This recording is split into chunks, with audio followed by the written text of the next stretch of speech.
Now I'd ask you to place your feet squarely on the floor where you can feel them both flat on the floor, and put your hands cupped over both of your knees.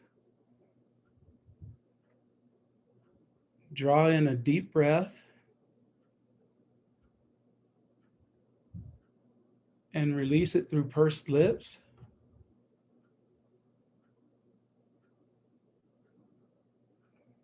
Again, draw in a deep breath, and this time exaggerate it and hold it at the top.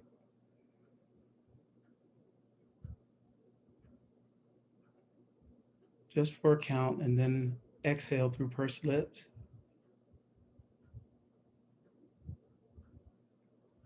One last time, draw in a deep breath through your nose, out through your mouth, pursed lips.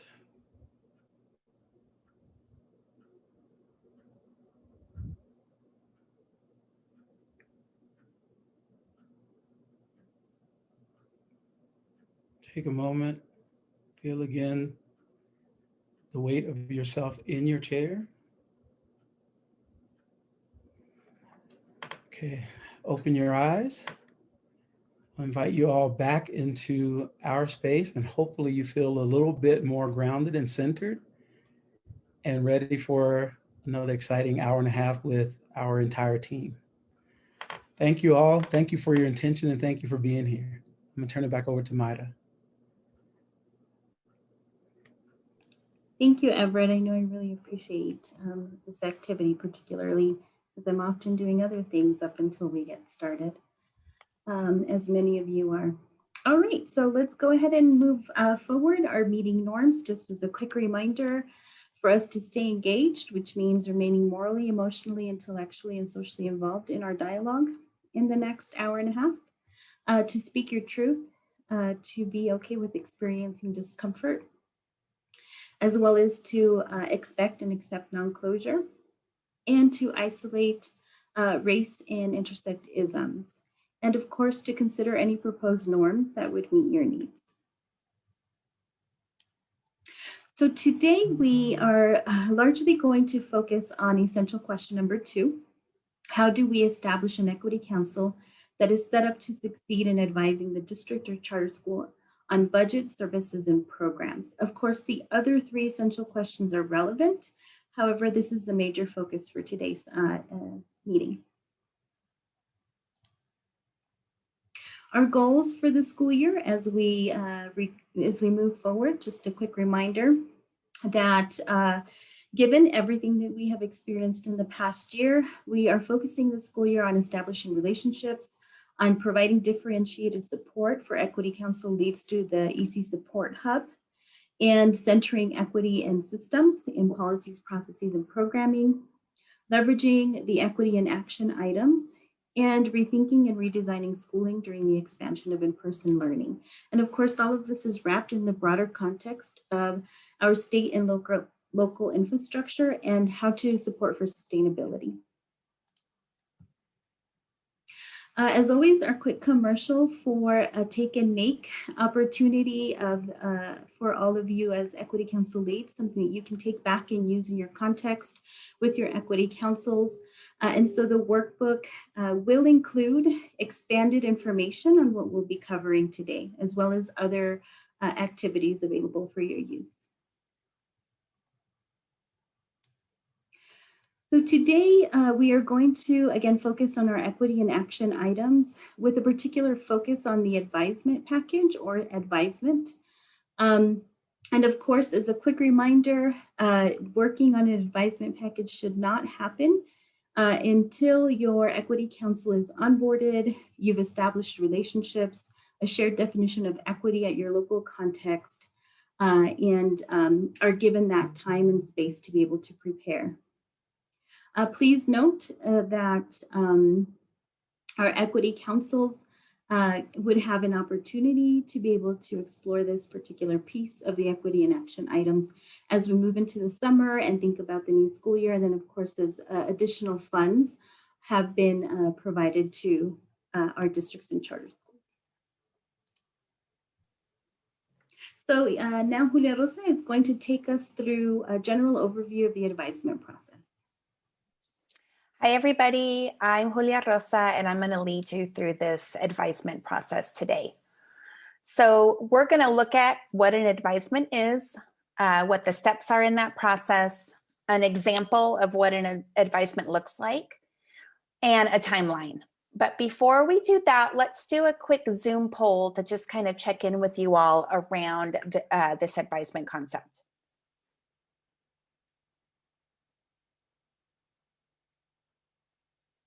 Okay, so the poll should be up for you all.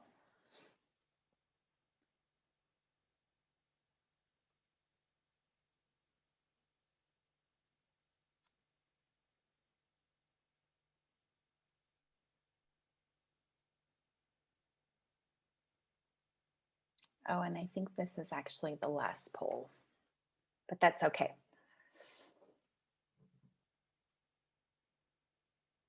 Okay, so really good news that most of you have completed your readiness assessment, and that's a huge component, as is that CLR inventory framework of data for your advisement process, and we'll get into that in just a second.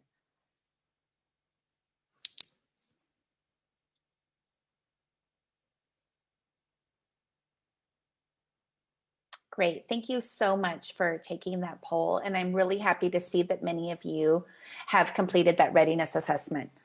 And you can revisit that as your Equity Council changes or shifts, or if you get new members, you can always retake that assessment. That is a living document that can be taken as many times as you need to figure out what it is that your students furthest from opportunity need the most.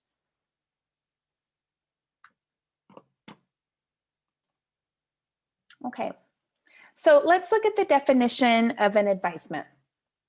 In this context, for you all as advisory council, as Equity Council leads and Equity Council members, it's a careful consideration of an issue impacting students furthest from opportunity, delivered to the superintendent, the charter school leader, the school board, or your governance board by you, by the Equity Council.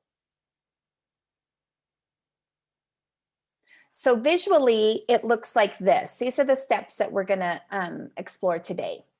So in step one, you would get together with your council and you would do a research and review. You would take your readiness assessment data, some other data that we'll look at in just a second. And then you go into step two, which is your engagement process. And that's where you bring in your students, your community, et cetera, the people that are going to be impacted most by this advisement, you bring them in and make them a part of it. In step three, you move into a consensus around your ideas for advising, and then you design your advisement. In step four, you're going to deliver that advisement. And then in step five, you're going to do the accountability step, which is asking the entity that you advised for feedback on where they are with the advisement. Okay, so just in general, here's what it could look like. So there's a think tank, a group of people with experience, with knowledge. They're going to look at research, they're going to look at data, and then they're going to engage their stakeholders, the people that will be impacted by the advisement. Then the advisement, it's that thing that you want to say, that thing that you want to change, an idea for innovation, a solution or a remedy, or a collaboration idea. That's taken and it's delivered to the person or the entity that has influence or decision-making power, right? And then that entity impacts, it's a positive impact for change based on what the advisement was. So now let's look at it in your context, in the Equity Council context. Okay, so your Equity Council, you all have these things at your disposal that you're going to research and review. Your framework, your readiness assessment, your schooling by design inventory, any other relevant data or research. And then you engage your student, family, and community, the people that are going to be impacted by the advisement, engage them in your process. You design your advisement package, and then you deliver it to your superintendent, charter school leader, school board, or governance board. And then that creates a positive impact or change for students furthest from opportunity and their families.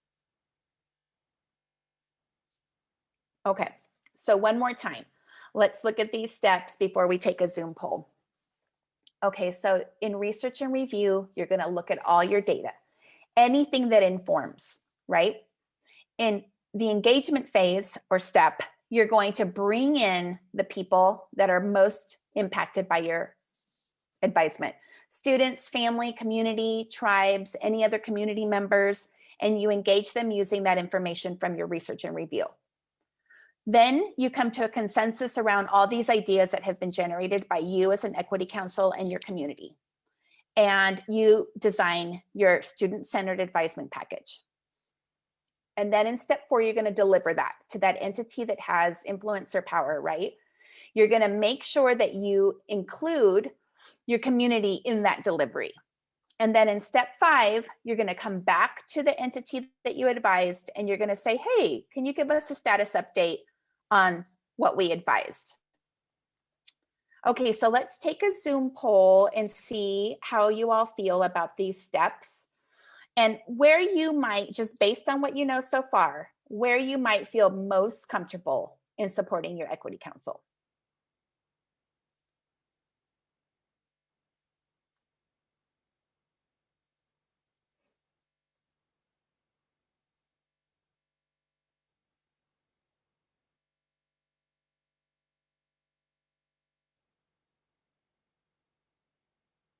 Awesome.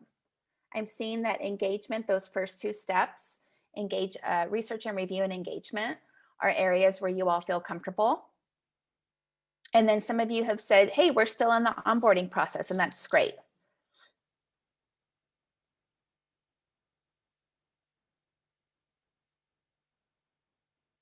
Okay, a couple more votes, anybody? Okay, so I'm seeing that research and review and engagement are really the areas where you're comfortable, and that's excellent. Those first 2 steps are great places for you all to start as a equity council to start to get organized around advising. Thank you, Julia, for taking us through that process of those 5 particular steps. So really, as we move forward, thinking about going from theory to practice, so making sure that we can be effective. The question then becomes, what does the advisement process look like when it's applied? And really, to be able to share this with you all, we've invited one of our members from our Hispanic Education Advisory Council to share. And Ms. Amanda Aragon is here with us and willing and able to share about how to leverage this process, particularly as she served as co-chair for that advisory council. Amanda, are you here?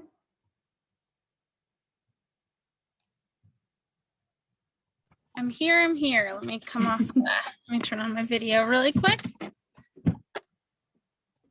Thanks, Amanda, for joining us. Of course. With all of the notice. A little floating head here, but I'm good. So we wanted to ask you, Amanda, if you can please share with the Equity Council leads how the advisement process supported the success of an advisement to the NMPED, which of course is done via the Secretary of Education. Yeah, so I think that if you ask most people on the Hispanic Education Advisory, the successful advisement that we talk about the most is one that was made, gosh, probably about 5 years ago. And it was after a few years of advisement. But the Hispanic Education Advisory, one of the subcommittees was about family engagement. And so that committee had brought forward an advisement to bring someone in-house to the public education department to do family engagement, both to do it from a statewide level and to partner with school districts across the state to really help support family engagement. And so some of you on this call may have met or know Gloria Ruiz, but Gloria Ruiz was eventually hired to that role.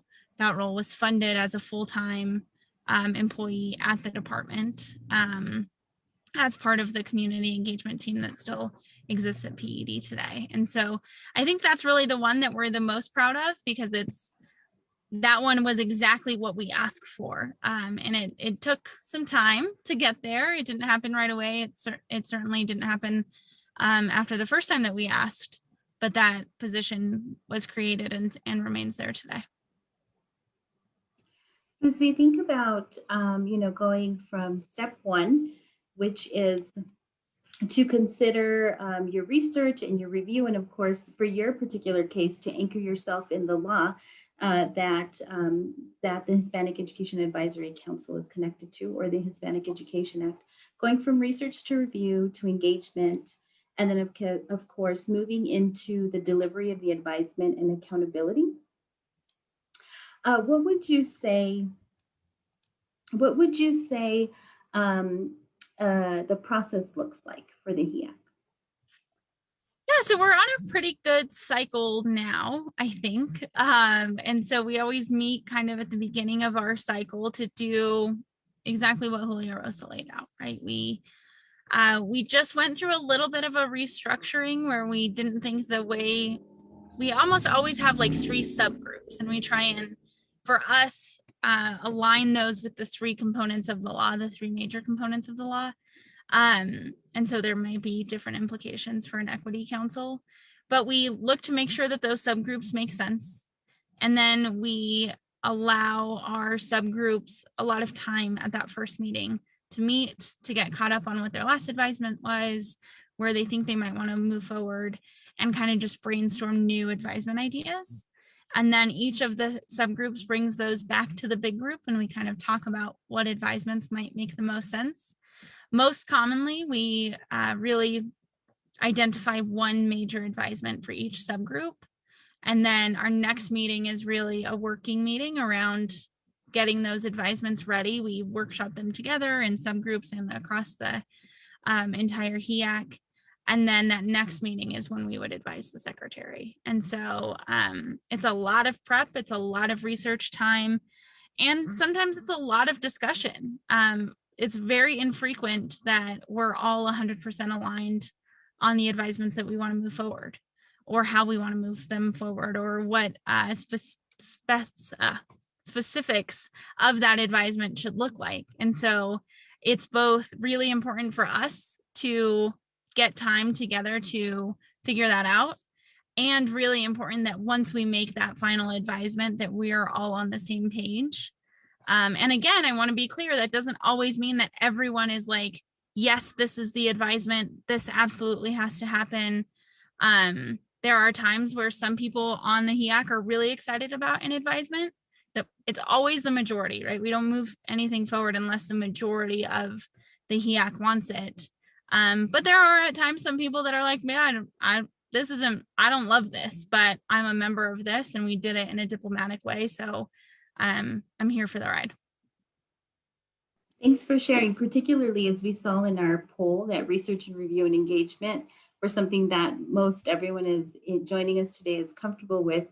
So thank you for spending some time on that consensus and advisement, and how it can definitely be something that takes time. But of course, we have to come to a conclusion with the majority together.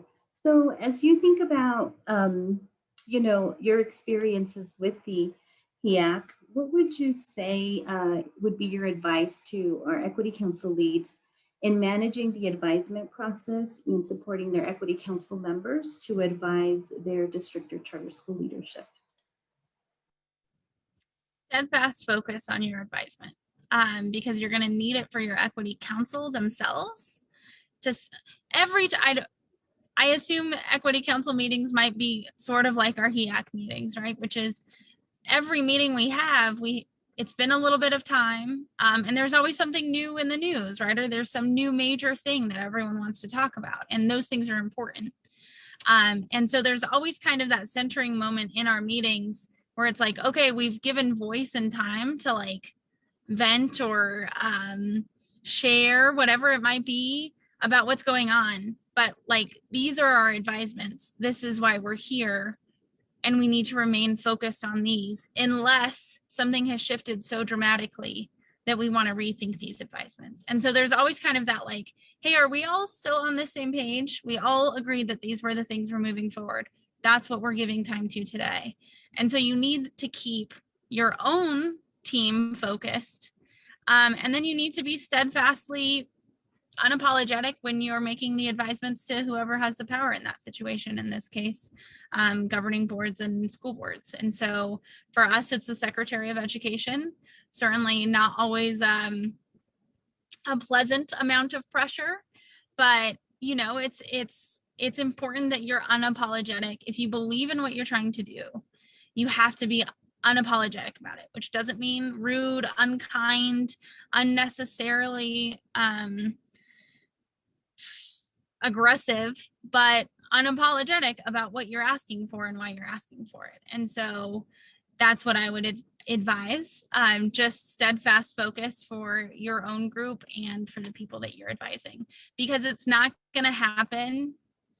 I mean, credit to everyone on this call and all the equity councils across the state if you get a quick win. And honestly, sometimes it makes sense to give your equity council a quick win so they get what it feels like they know what they're in this for. But most of your advisements probably aren't going to be quick wins. And so it's just important that you kind of build up that endurance for focus. Thank you so much, Amanda, for your honesty and for being really clear. I know I'm on the receiving end of these and always appreciate the kindness and the courageousness with which those advisements are presented to us, because we don't always see everything in our roles. And that's why we leverage our community members who are part of our Hispanic Education Advisory Council. So that actually is a perfect transition into our next section. Thank you, Amanda. Which would be moving into considering the equity and viability resource. So this resource is there really, and it's in your workbook. So I'll just briefly go over it, but it's really there to support you with your equity council to consider, you know, is our advisement aligned to our equity statement? Is it actually focused on students furthest from opportunity in our particular context? And also, if you look at the viability side of this resource, it's to increase the possibility or the feasibility and success of the advisement. So you really should be prepared to support your advisement, of course, with your readiness assessment data, evidence of engagement, general consensus, and of course, any other relevant data. However, please do keep in mind that there could be possible roadblocks or a need to push the district or the charter school leadership on a particular area. So that's what the viability questions are for. And if you do think of a possible roadblock, you should be ready to specifically address it and provide possible solutions as you're delivering the advisement package. So Julia Rosa is going to take us through the next section of what does a timeline look like for an advisement. Okay, so thank you so much for that, Amanda and Maida. And Amanda, great lead into these timelines.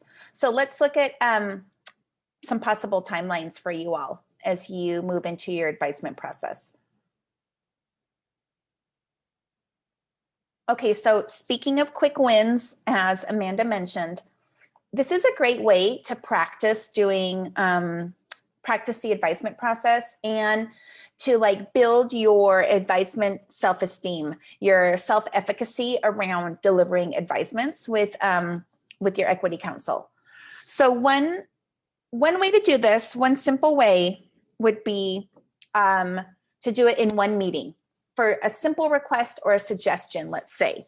So in that one meeting, with your advisee, with your entity that has power and influence, your superintendent, your another leader at the district or school level, your charter school leader, etc., you would have in one meeting your research and review discussion. You talk about your engagement and consensus.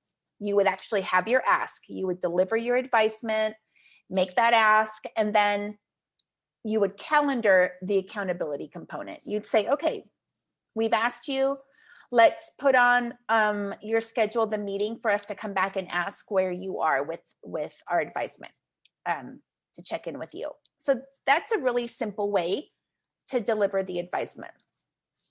Let's look at the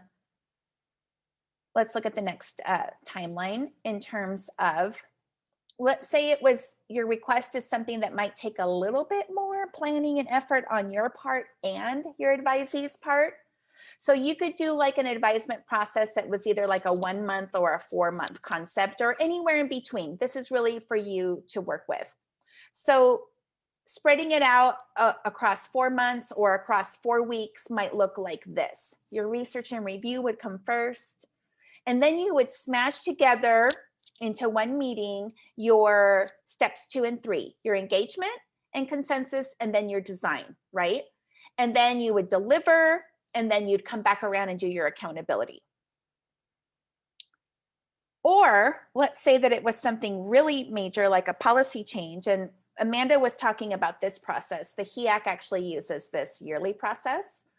So if it was something major that you wanted to ask for and you and your equity council needed some serious time in designing it, you would take like a whole year to do it. So like, let's say in August, you do your research and review, you'd move in September to your engagement, bringing in your community. In October, you would do consensus around that and your design of it. You would deliver in November. And then between November and July, you'd have this big chunk of time where your district or charter school would be implementing the advisement or making it happen. And then in July, you would come back and say, hey, let's have a check-in meeting around where you are with this thing that we asked for. So let's do, oh, can we go back one? Sorry. Let's do a Zoom poll here. One more Zoom poll. Let's check in and see how people are feeling so far after hearing from Amanda and some practical application and me going through these timelines. Okay, so which of these timelines, just based on what I said so far, do you think might work for you in your first try around advising? Or maybe some of you, this is your second try.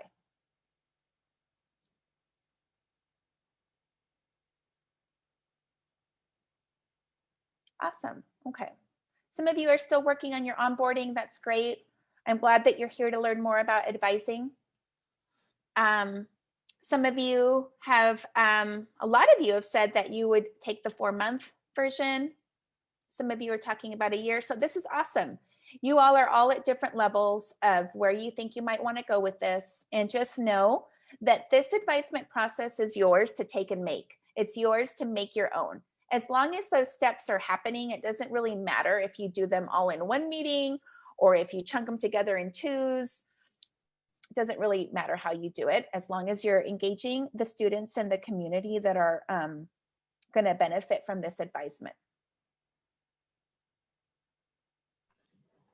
Thank you, Julia. Just a quick note from the NMPED side before we move into the next section of the meeting.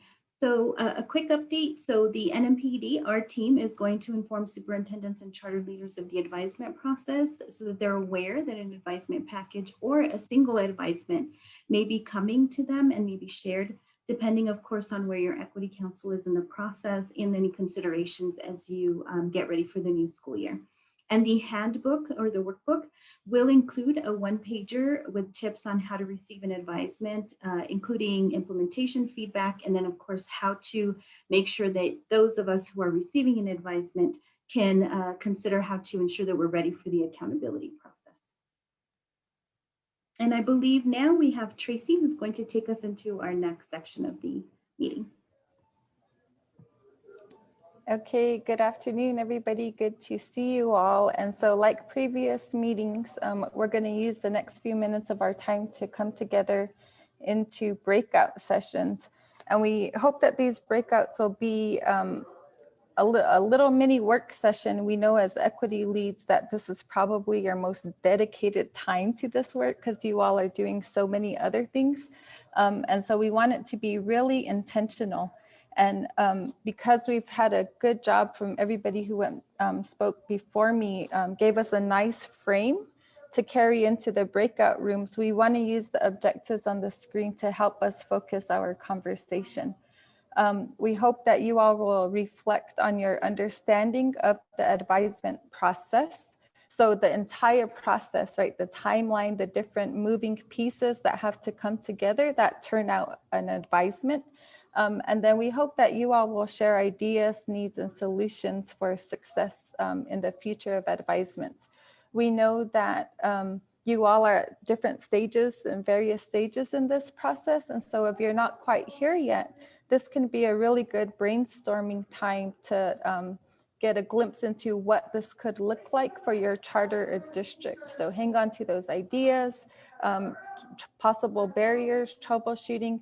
Now's the time to just dive into it and focus in on filling those equity gaps in your setting based on your readiness, your CLR inventory, and all of that pre-work you have done so that the end goal is equity is more achievable in the setting that you're working in. So your advisement packages, think of them as ways to fill the equity gaps you're seeing in your environment. Thank you. And so to a little bit of structure for our time together, some information to guide the discussion. So we're going to be grouped by our normal district or charter groupings with your assigned facilitator that you usually work with. Our equity facilitators are going to use those objectives that we just shared with you all to help guide the conversation. And then, a lot of times you give information and then you never hear the result of it back. And so on our end, we want to be able to take the information that you all shared in these different groups, take it back to the whole support hub, and then use that to continue to support the collective as a whole, right? So hearing from you all, taking it into something that we can make meaningful or a tool and give it back to you all down the road as you move further into this advisement process. So we are going to go ahead and move into these breakout sessions now. And again, we'll be with your assigned equity facilitator.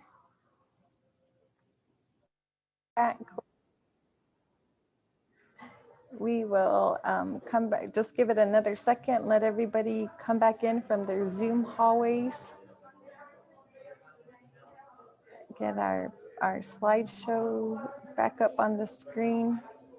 So thank you all for spending time in your groups. We hope it was a meaningful discussion and good brainstorming going on, a little bit of solution sharing happening. Like I said, we know that a lot of you are busy doing so many other things, and so you are not just the equity lead, and we hope that this time together was a little bit of time for you to just focus in on what this advisement process will look like on your end, either if you're in it now or when you get there. So let's use this next couple of minutes to share out with the entire group what came out of those sessions for you, thinking about the advisement process, thinking about your advisements, and thinking about them in a way that helps to fill the equity gaps. And in our group, we had a really good discussion that we don't necessarily always have to fill equity gaps because something is lacking, but also thinking about advisements that sustain an equity practice, right? If something is going really well for you all, if you are really good at something, serving your student population, how do you grow that? How do you strengthen that? How do you make it more accessible? So if you could in the chat, just take a couple of minutes and share out with us what came from you from that session mini work group. What are some next steps thinking about the advisement process for you? Talk to us about what it is you might do, when you hope to be able to do it by, who is involved in this advisement, building this advisement, taking you through the advisement process. How does it look? What ideas did you have in terms of accountability, right? So go ahead and whatever has come to mind for you as a result of that breakout session, put it in the chat and we can feed off one another as we start to see what has come up for people. I'll just give that a minute and let that come through. So we've got one that says, using this summer to work with the Equity Council around building relationships with stakeholders rather than a transactional approach that puts the ends before the means. Absolutely, we're talking about equity, so relationships are super important in this work, right? That foundation of being able to see people as human beings, as being able to see our students as children first. So relationships are key. Also thinking about stakeholders. Who is a stakeholder in these advisements? really it's anybody who has anything to gain or lose from this work, anybody who has something to gain or lose from implementing this advisement, right? So how do we build consensus around those kinds of things or get buy-in from stakeholders? Looking forward to focusing in on literature programs in order to address the LR. I need to do more to communicate the work of the Equity Council, the importance of equity work to more internal and external stakeholders, right? So making sure, that's super important, because part of making change is that people first have to be aware that there is a need for change to occur, right? So communicating that purpose, the intention with everybody who can support or hinder the work. Thank you for sharing. One thing that our group talked about was the option of using ARP money to meet equity needs as necessary. So additional resources, right? What exists for us in terms of resources? What do we have immediate access to? And what do we need to look to gather so that we're successful in implementing these advisements? Somebody on the facilitation team, stop me when it's my time because I'm not keeping track. Okay. Building relationships before advisements was also a theme in our group, includes developing relationships with surrounding community groups. Yep, all districts want to move forward and support our students, families, communities, need time and support in order to be successful. Definitely. We talked a little bit about maybe we don't even have to throw the terminology around, advisements and equity, but let's have conversations about how best to serve our students. What is in the best interest of our students? And those are easy things to agree on. And so let's have those conversations rather than, equity this, equity that, or advisement this and advisement that. Yeah, student focus and voice. New schedule designed by students based on their needs. So absolutely, there is plenty of research to show that when you have buy-in for change, it makes it come a little bit faster and smoother. And if we're talking about making change at the student level, then why not have their voice at the front end? Thank you. There's too many people in this Zoom room to not have this chat rolling. Keep them coming in, please. Keep them coming in. We still have time to share for sure. Okay, we discovered that many of us are meeting the similar challenges and are all deeply committed to this work. The need to be proactive and forging relationships with stakeholders is imperative. Strengthening our students' involvement was emphasized. Yeah, thank you. So we're seeing a little bit of a theme here in terms of relationship building, right? Definitely. So how do we, and that's important because equity conversations are tough. There's tension, there's accusations, there's blaming about how do we get here? Why is this the situation? But if we can build relationships, see each other as mothers and daughters and dads and uncles and parents, then when those hard times comes, it's a little bit easier to come to a common ground, come to a solution when we can also laugh and joke with each other too. Understanding community need and comprehending how best to communicate equity efforts to stakeholders. Definitely. So talking about equity in a way that's meaningful to the community that you're serving, right? The same language as the community you are serving.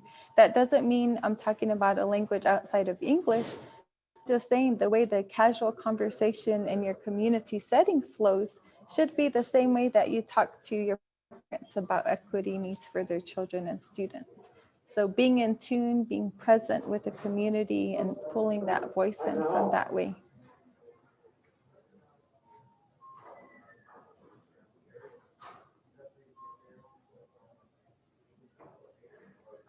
Okay.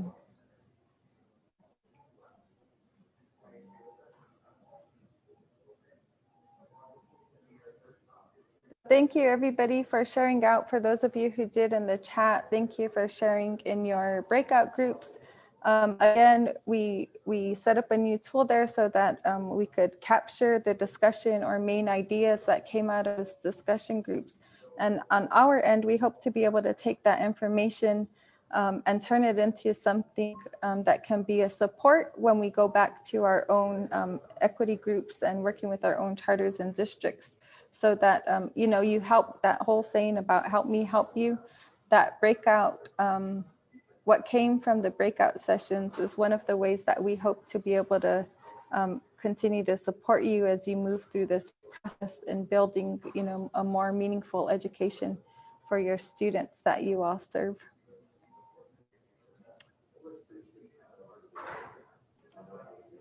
Thank you, Tracy. We are getting ready to move into wrapping up, but before we do, just want to stop and kind of just center ourselves, right back at the equity and action items, and just think about their possible connection. So of course, today we focused on the advisement package and that particular process that can be leveraged for this.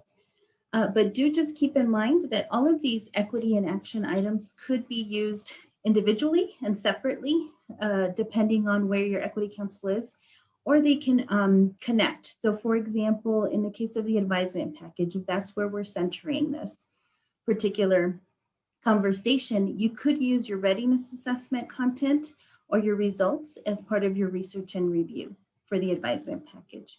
You could also use the CLR inventory and the framework as part of that research and review if it's applicable. And of course, any other data. You could also use the advisement package to inform how educational plan and budgets are considered by your leadership. Or of course, they can all be something that are leveraged separately, but of course there's also that connection, particularly around the advisement package. And also just a quick reminder as you move forward around the advisement package, and then who would be your advisee. So always consider your local context. It depends on where you are. It could very well be you know, a committee for your board. It could be the board. It could be the governance board in the case of a charter school. It could be your charter school leader, or it could be your superintendent. So just make sure that you consider, right, what is the particular context that we are working in my equity council? And as I support as equity council lead, who would be the best person to take this to? And of course, if you are the superintendent and the equity council lead, it may very well be the board, for example. So before we move on, just want to kind of stop and help us all think, where are we right now? So we have one last poll for you and would ask you to choose the statement that best describes where you are as an equity council lead with your equity council. So we're still working on onboarding our equity council before we move into advising. Again, it's perfectly okay. We are getting organized around community engagement, or we're in the process of designing an advisement, or you know what, we've already completed an advisement or we're ready to deliver it.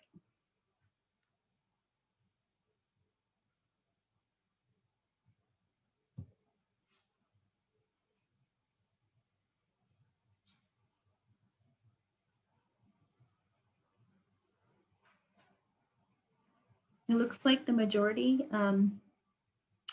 are working in the middle. So we're getting organized around community engagement and then in the process of designing an advisement. So it's really exciting. Please do consider how to collaborate with your equity facilitator as you move forward with that and how they can support you, particularly around considerations of the institution and the policies and procedures that need to be considered, and how to, as Amanda said, politely and unapologetically move forward for our children. And then those of you who are still working on onboarding your equity council, you're going to be my friends next school year. So we're going to make sure that we make that happen and support you with that. So a quick commercial break that our very last Equity Council Lead statewide meeting of the school year is happening in June. So this is our second to last one. And we will be closing out the school year. We will be doing more of a celebration and not necessarily anything like we've done up to this point for our statewide meetings. It is June 17th, 2021. And of course, it's going to be from 3:30 to 5 again.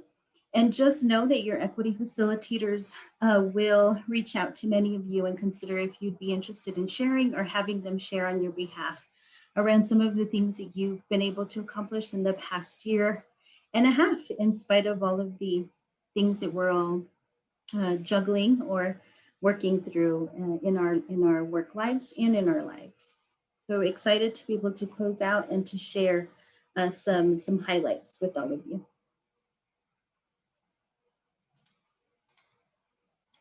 A couple of announcements to again continue to connect with your equity facilitator, particularly if you're considering potential advisements moving into the new school year or for this summer. And then also you should have received an email, everybody who's part of the hub and everybody who's an equity council lead, an ESSER 3 engagement survey for you to share with your equity council members or for you to complete as their equity council lead. And that is something directly coming from the public education department. So there's a short video from our Secretary of Education and then a survey requesting feedback. Please feel free to share it widely and with anyone in our communities. And again, a reminder that our website has the resources. We'll make sure that this recording, the slides, and the workbook are available there first thing next week. And if you have any questions or comments, we still have our email address available. And just going to have Everett close this out. Thank you, Maida, and thank you all for being here. Thank you for all the conversation. I had a lot of really good conversation in our group. And one of the things I'm going to ask you to do is just a couple minutes.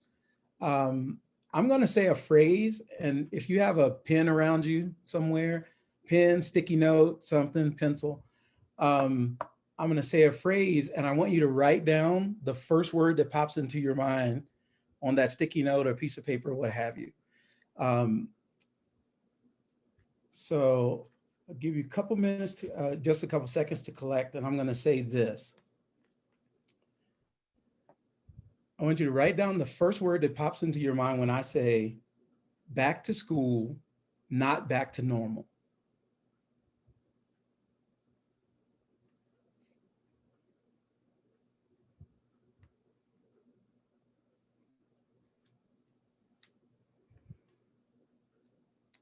Back to school, not back to normal. So I want you to capture that wherever you did, if it's on the back of a napkin, piece of paper, Post-it note, what have you. And I want you to hold on to that. And between now and our next meeting, if you have a chance to talk to your equity facilitator, meet with your equity council to think about what that means to you and to your work, and find an opportunity to share that with someone. I want you to keep it with you, be thoughtful about it, and find an opportunity to share that with someone, to talk with them about the work of your equity council. I think as we come into these spaces, we try to help us get grounded and be intentional. And as we leave this space today, I'm hoping folks will feel grounded in the work and process that you were able to hear about today, and also be thoughtful about how you're communicating that work with your folks going forward. So with that, I just want another deeply heartfelt thank you for all of you and all of your work. I'll turn it back over to Maida, just in case there are any more announcements or anything she needs to do before we go. No, that was beautiful, Everett. That's all. Thank you all for joining us. Thank you for those of you who asked for a calendar invite to be sent so you could download it right away. We're always grateful for all of the sharing that you do.